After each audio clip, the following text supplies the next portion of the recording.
New Harvard study, young people are miserable. I mean, absolutely miserable. And this is basically your age group. You're so young, it's hard for me to believe. Those who are 18 to 25 are basically at an all-time low when it comes to happiness. They felt they were worse off across all these dimensions: happiness, health, meaning, character, relationships, financial stability, etc., worse than any previous generation or group between those ages has ever felt. And social connectedness reported to be the lowest in this group as well. So ironic given the advent of social media and the iPhone and all that, which you've grown up with. So you're, on the cusp of that. You're 26, but what do you make of the massive unhappiness amongst this age group? Yeah, so the first explanation that comes to my mind, and this partly comes from the psychologist Jean Twenge, who wrote a book called iGen a few years ago. She was early noticing this trend of people roughly my age and younger just, taking a sharp decline in happiness and life satisfaction right around the time that iPhones come onto the scene. In combination with social media and iPhones, what this does, it roll the clock back to 2005. If something terrible happens in Topeka, Kansas, I'm not going to learn about it, right? It's going to be in the local Topeka newspaper the next day, and there will be time enough for journalists to really assess what happened and present the facts to you. Now look at what happens today. Something horrible happens in Topeka, Kansas. It's in my news feed within minutes, probably a video of it. So what this dynamic creates when the speed limit of information has like been increased by 1,000-fold, it's that now people feel that horrible things are happening in the world every single minute. It creates this atmosphere of fear, this sense that every problem is 1,000 times bigger than it actually is.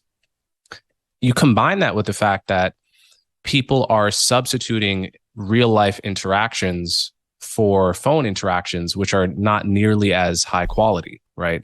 All of the highlights, all of the trends that Jean highlights in that book are teens are going out less than they used to. They're having sex less than they used to, right? They're experimenting with real life in every domain less than they used to. They're staying in their house. They're on TikTok. They're reading articles about how scary the world is. And all of that is substituting what in an earlier generation would have been going and hanging out with friends, talking to people face to face, and living the kind of life that we as animals were meant to live, right? We're meant to talk to people face to face. And people are just doing less of that, and it's having a clear effect on mental health. You layer in all the things we just discussed, the negative messaging to young girls and to young boys, and you factor in cancel culture, the obsession with identity, the messaging that it's good to be a victim, not as great to be a victor. All of that is just, these kids have a lot to get past to find that happiness wall, to just get over all these barriers that people place between them and wellness and happiness. It reminds me of the discussion I heard you having with Roland Fryer, brilliant economics professor at Harvard, who's now been turfed off of his lab, at least has been turfed because of some bullshit Me Too allegations, because they didn't like his reporting on race, which was totally fair. But anyway, he wasn't towing the party line. Anyway, Roland, who started all these charter schools that are just crushing it, was telling you, and I learned myself when I was reading his experiments and his approach, kids come in, disadvantaged, rough life, kids of color, and he believes very strongly the response is, I know, it's sad, I'm sorry. Anyway, this is the bar to which you're going to be held. It's way up here. That's exactly right. I think I would give a shout out as well as to Roland, to Ian Rowe, to my friend Ian Rowe, who... Yeah, he was just on yesterday. Or two yes, days that's ago. right. Yeah, who for many years ran a charter school in the South Bronx. And I asked him this question: what do you make of this idea that if kids come from a disadvantaged background, you have to you have to give them a pass, right? If they show up late to class, you have to say, oh, well, I know he only has one parent in the home and he comes from a poor neighborhood and there's crime in his neighborhood and his brother's in a gang. So I'm gonna just give the kid a pass. I'm gonna show some mercy. What Ian said to me, and I think is true, is that, in life, you often have no idea how high you can fly until somebody demands it of you. I can say this of my own education. When I was in sixth grade, I went to a much more rigorous private school than I had come from. The school I came from, everything was easy for me. And then suddenly I went to a much more difficult school. And I really thought that I was going to fail under this sudden jump in expectations. But what actually happened is it lit a fire under me, and I just excelled much more than I thought was ever possible. So the truth is, most people don't know how good they can get at a skill, whether that is a school-based skill or something else, until somebody demands that they meet a certain level. And then you realize you can actually fly much higher than you thought possible. And this is doubly true. This is doubly and triply true for kids that come from chaotic, poor neighborhoods where they don't know anyone who's been to college.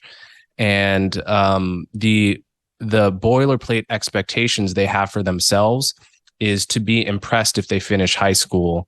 Where like if that's your level of expectations, you more than anyone need someone to come into your life and tell you that you can actually achieve here, right? Because no one will tell you that. You won't get that evidence from your environment until someone comes in and sets the bar high for you.